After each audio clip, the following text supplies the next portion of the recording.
Hi guys, welcome back to our YouTube channel. So in this video, I'll teach you how to sell crypto in Binance. So if you want to learn how it's done, then this video is for you. So in order to do that, you just need to head over in here to your Binance app.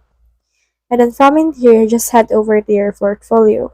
So you should be able to see here buy crypto or sell crypto. But if you only see buy crypto like me, just click on this buy crypto right here. And in here, for example, you want to actually sell BNB right here. So just click on the actual crypto that you want to sell. So click on BNB, and in here you can see the option to sell right here. So click on sell, and in here you can just choose how much BNB you want to sell.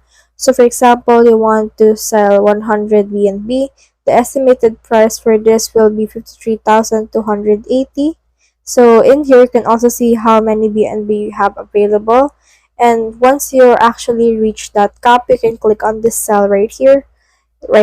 And once you have actually done that, you can actually sell it on people on Binance, and it will be out of your hands and you're free to withdraw your cash or invest in other crypto or NFTs in the market.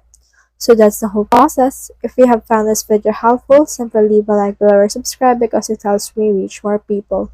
See you soon.